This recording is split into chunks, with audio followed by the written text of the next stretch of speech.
Good morning all. Monday morning, start of a new week. It's pretty busy at the moment in the yard. Got Flynn behind me, he's just doing a bit of work on the trimmer before he heads out.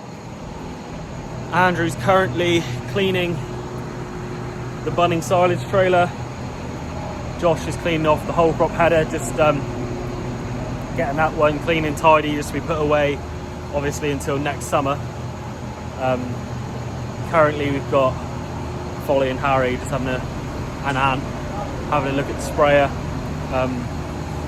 Obviously we're getting to that time now of winter wheat aphicides coming up, so the sprayer is just getting a little bit of maintenance work done to it, checking a few of the lights, nozzles, etc. And they're doing the final oil change on the beet harvester, and we're about to head out very shortly and start harvesting, hopefully, unless anything goes seriously wrong in the meantime. That's the plan. So plenty to show you today. So yeah, Andrew's there washing. They're going to take the header off to go in the shed for storage. It's been washed and dieselled. At the moment everyone's lined up ready to go. And up in the workshop, if I just quickly show you.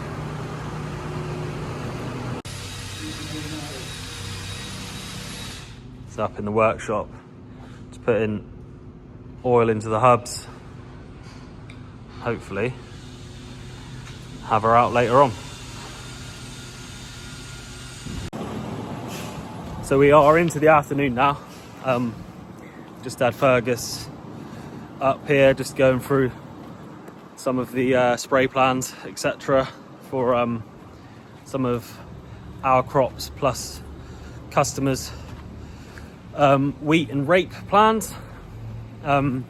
Will's just headed off in the beet harvester now, and chaps are just getting the trailers on, ready to follow him down with the tractors and trailers to haul it back. So we'll catch up with all of that shortly, but we are finally doing something. So we're in our first beet field of the year. Will's dug out one tank load so far, or one and a little bit. If I just turn the camera so you can see what the current state of play is. I'm not entirely sure of the issue at the moment. He's just stopped there. I did notice that some of the beet was getting smashed about a bit, and on his last run, which was down here, he did drop a few. So I wonder if he's just tweaking a few things and trying to sort a problem out or not, or if it's something a bit more serious. And I'm a little bit reluctant to go down and ask him, just in case he's slightly annoyed about the situation. But I will make my way down there because I see Andrew's there too, so there's safety in numbers.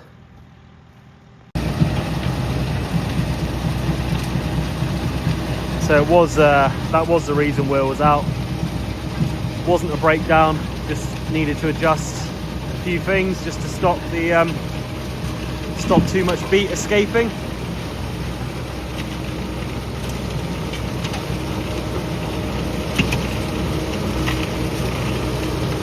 I did manage to get the drone up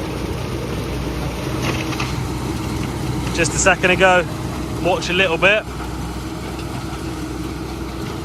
We'll get it up again in a minute.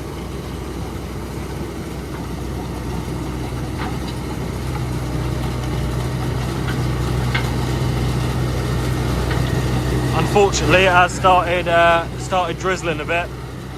The plan in this field was, if it was going to stay dry, to not use the high tip trailer and just to load the trailers directly out the field onto the road. So the road's below, but we'll see whether we can carry on with that plan or not.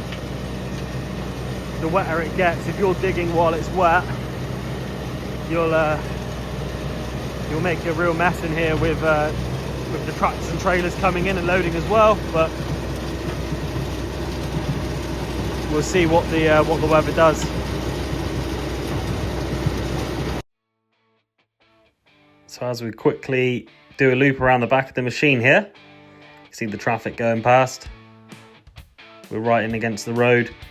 You'll notice as Will's working his way up this headland that the elevator has to go between straight up and then pointing out, purely as he's got the trees to contend with there, and it's a little bit hairy having the elevator poking out over the road as well. So we've got to make sure it's out the way, not going to cause any problems under the trees, but also not overhang the road as and when he's next to it. So we just watch Will now heading towards me. I had to make sure I got out the way here because I was stood at the edge of the crop, and once you're getting towards the end of the run with the header in the ground, it can flick stones and stuff, and Will may have told me I was being a bit stupid from where I was stood, but that's a conversation between me and him. So that was as I first got into the field. This is now Will working along the top headland. You'll see the Beet here is probably the worst little patch of the field on the top headland, but we're taking it all up nonetheless. Actually, as it's filling the tank, it doesn't look too bad, but from the drone, it did look like the worst beet of the field, which is always the way. Always tend to pick out the worst bits to show you when I'm recording.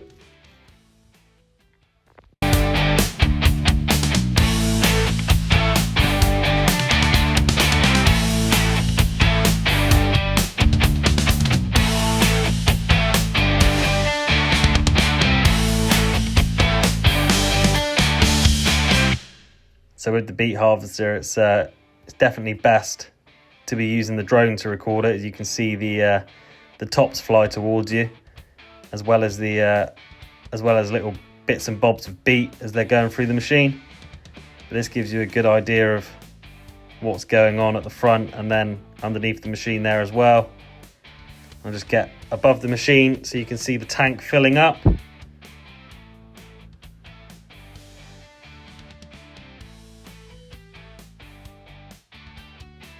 And then also just watch Andrew taking his second tip from the harvester straight onto the road. It's the easiest place to load, to be honest, in this field.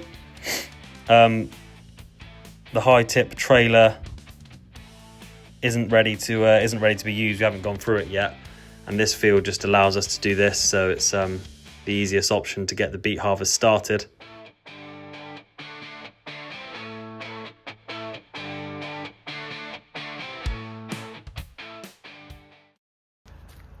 And while we're down the road, obviously loading onto the road, Josh and Harry, Josh is just doing a bit of gymnastics there between tractors, are waiting in the yard just so that we don't hold up traffic and have to be stopped in silly places on the road. Just waiting up here, and when Andrew goes past, they'll know that there'll be time to get down to the field, line up and wait for their load.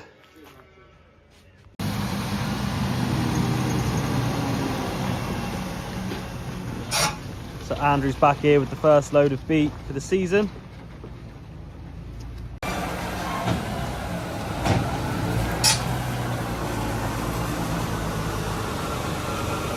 So the water, you can see, will drain away. We just cleared the drainage channel.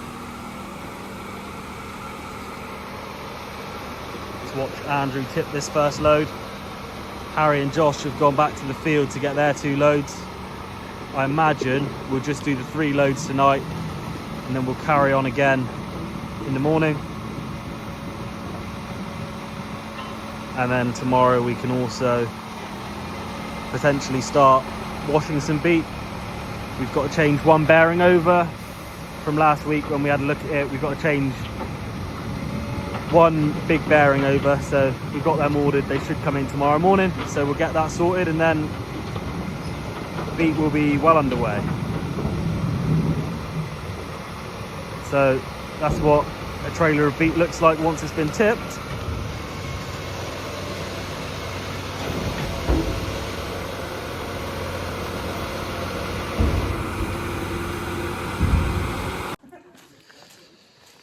So, as you can see behind me, Andrew's 370 is just getting refueled, ready for tomorrow.